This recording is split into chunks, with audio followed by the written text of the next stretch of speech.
कामत की पावन धरा और प्रकृति शक्ति को मेरी ओर से सादर सेवा जोहार।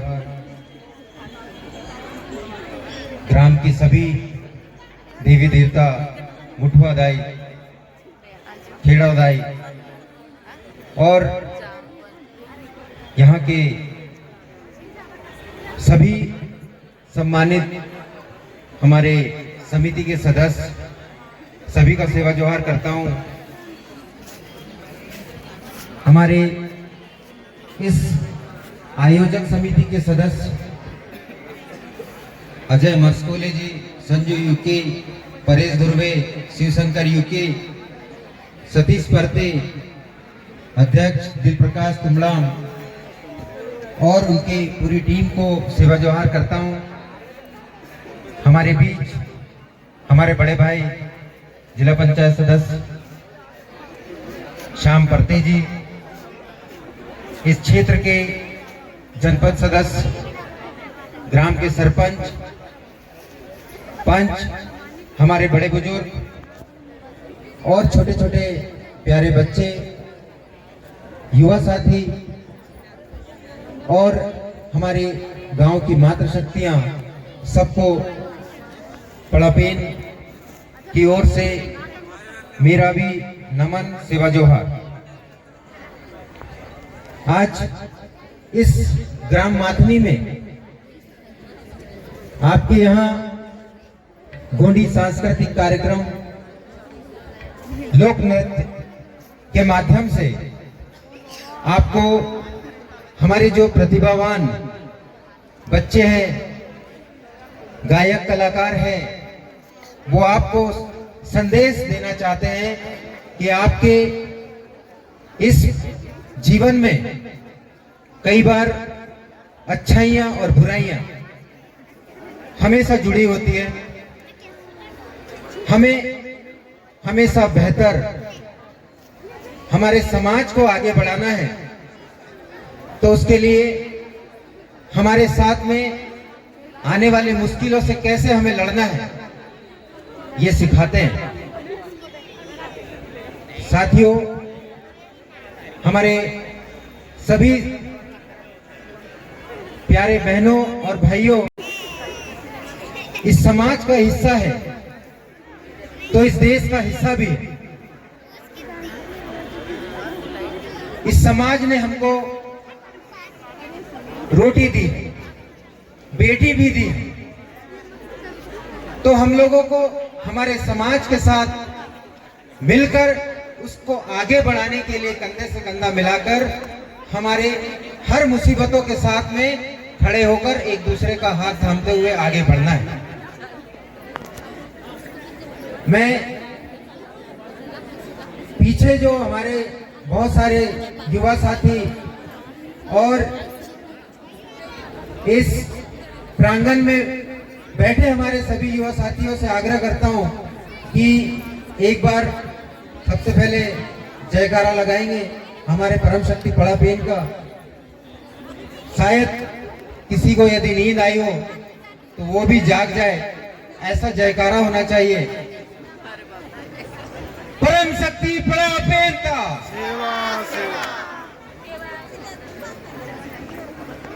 बाकी ना आवाज हलवायो तो इतना लागता है कि बेगा नाम तोड़ा है कि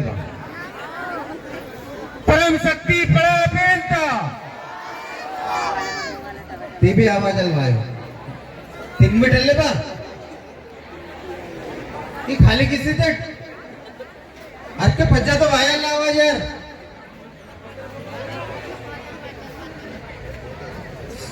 सभी जान अपोलता रंटे गए ताची गए पड़ापेन जो है जयकारा इनाना है। सभी अपोलता रंटे कई जो है ताचे रंट 3 भी डाल लेगा रंटे अपोलता कई ताचे रंट जरा सा पीनी है थोड़ी सी दाल। इधर पीछे भी भैया, क्या आप लोगों का पड़ापेन नहीं है क्या? जिनके पड़ापेन नहीं है वो भैया यहाँ से चले जाओ। परम शक्ति पड़ापेन सबका है। जोर से हाथ खड़े ऊंचे होने चाहिए भाई। पीछे ये बात। अब लग रहा है कि हम मातली में कोई प्रोग्राम हो रहा है। तो मेरे सभी सम्मानित सगा समाज के लोगों से मैं कहना चाहता हूं कि जिस प्रकार आज आपको यहां इकट्ठा करने के लिए एक सांस्कृतिक कार्यक्रम रखा है, वो सांस्कृतिक कार्यक्रम सिर्फ और सिर्फ नाच और गाने के लिए नहीं है। ये मंच आप लोगों को एकजुट करने के लिए यहाँ पर आपको बुलाया है। आपको ये बात समझने की आवश्यकता है कि आज यदि समाज का सबसे पिछड़ा आदमी भी यदि सबसे अंतिम पंक्ति में यदि खड़ा है, तो उसके लिए आप लोगों को सहयोग करने की आवश्यकता है। आज हमारे देश में इतनी बड़ी बड़ी ताकतें काम कर रही है कि आज भी अपने विकास के लिए तरस रहा। आज यदि स्कूलों की बात कर रहे हैं तो हमारे गांव में स्कूलों की हालत जर्जर है। उस जर्जर होने के कारण हमारे समाज के बच्चे आज अच्छी शिक्षा नहीं पा रहे हैं। इसका और बाड़ी बची हुई। आज किसान परेशान है, वो रात और दिन मेहनत करता है अपनी खेती बाड़ी में पूरे रात, और धूप पानी पसीना या बरसात हो उसमें भी जा जाकर वो अपनी मेहनत की कमाई से फसल उगाता है, लेकिन उसके बाद भी उसको सही समर्थन मूल्य नहीं मिलता है, उसका दाम नहीं मिलता है। तो मित्रों, वो कैसा क्यों हो रहा है? ऐसा इसलिए हो रहा है क्योंकि जो किसान है उसके पास बेचारे के पास समय नहीं है। वो अपने अधिकारों के लिए जब लड़ने जाता है तो हमारे 10-5 लोग जाते हैं, वो कलेक्टर से मांग रखते हैं, आवेदन देते हैं, उसको कूड़े में रख दिया जाता है। क्यों? क्योंकि 10 लोगों की बात को नहीं माना जाता। आज हमारे समाज के जनप्रतिनिधि यदि अच्छे अगर होते, सच्चे यदि होते, तो वो आपकी बात को सबसे पहले लड़ाई लड़ने के लिए वहां पर खड़ा होता। ये शिक्षा का अभाव है कि आज हम लोग कानून को नहीं समझ पा रहे। हमारे लिए जो न्यायपालिका बनी है उस न्याय को सही से समझ नहीं पा रहे। आज हमारे जो बड़े बड़े अधिकारी हैं या हमारे लिए जो न्याय दिलाने वाले वकील हैं, वो लोग भी अभी वहां तक नहीं पहुंच पाए। उनको पहुंचने नहीं दिया जा रहा है। क्यों? क्योंकि आप जिस दिन वहां बैठ जाओगे, जिस मंच से आप अपनी कागज कलम तलवार कलम से लिखना चालू कर दोगे, उस दिन आपके अधिकार आपको मिलने लगेंगे। तो इसके पीछे षड्यंत्र है। ऐसे ही हमारे जो बाबा साहब अम्बेडकर महान व्यक्ति थे, आज उनको सदन से ये कहा जा रहा है कि भैया आप लोग बाबा साहब अम्बेडकर का नाम ले लेकर, षड्यंत्रकारी को ये नहीं पता है कि जिस बाबा साहब अम्बेडकर को संविधान निर्माता कहा जाता है, वो आज देश में नहीं पूजा जाता है, विदेशों में भी पूजा जाता है। तो क्यों ये उन लोगों के पीछे षड्यंत्रकारी लोग लगे? क्योंकि आप जिस दिन इन संविधान के निर्माता बाबा साहब अम्बेडकर हो या बिरसा मुंडा हो, टंटिया मामा हो या हमारे रघुनाथ साहब हो, ऐसे महान क्रांतिकारी जिन्होंने अपने समाज की आवाज को बुलंद किया, आज फांसी के तख्त पे लटक गए, वो सिर्फ अपने समाज को आगे लाने के लिए लटक गए। लेकिन हमारा समाज अभी भी आगे नहीं आ रहा है। हमारा समाज आज भी जागृत नहीं है। क्या हम कभी स्कूल में हमारे जाते बच्चे उनको पूछते हैं कि बेटा तूने आज क्या पढ़ाई की? कभी नहीं पूछते। पूछते हो आप लोग?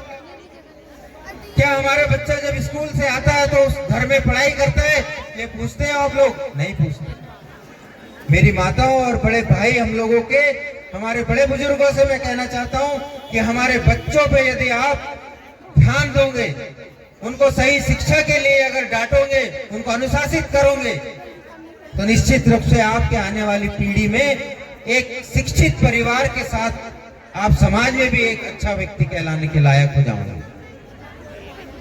मित्रों, आज हमारे इस शिक्षा की जो कमजोरी है वो हमारे गरीबी का कारण बन रही है, हमारे पलायन का कारण बन रही है।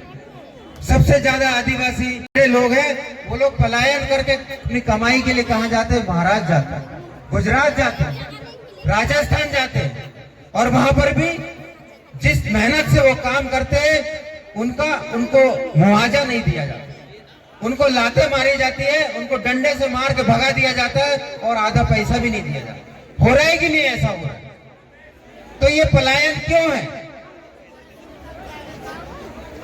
क्यों हम पलायन करके दूसरे प्रदेश में जा रहे हैं? आज हमारे फसलों का जो दाम है, वो जो मिलना चाहिए, वो उसका सही मूल्य नहीं मिल रहा है।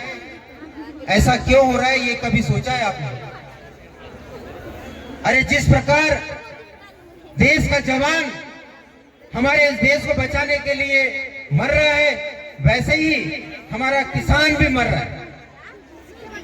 का जो किसान है वो आज भी जिंदा है।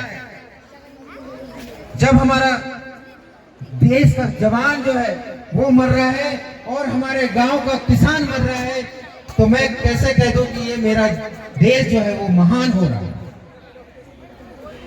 मैं कह सकता हूं कि हमारे देश को जो आजादी मिली 50 सालों में, वो सामूहिक समाज को एक करना हो। यदि हम शिक्षा की ओर ध्यान नहीं देंगे तो हमारे अधिकारों को नहीं पहचान पाएंगे और हमारे समाज के अंदर जो ये सबसे पिछड़ापन है वो हमेशा हमेशा के लिए ऐसा ही रहेगा।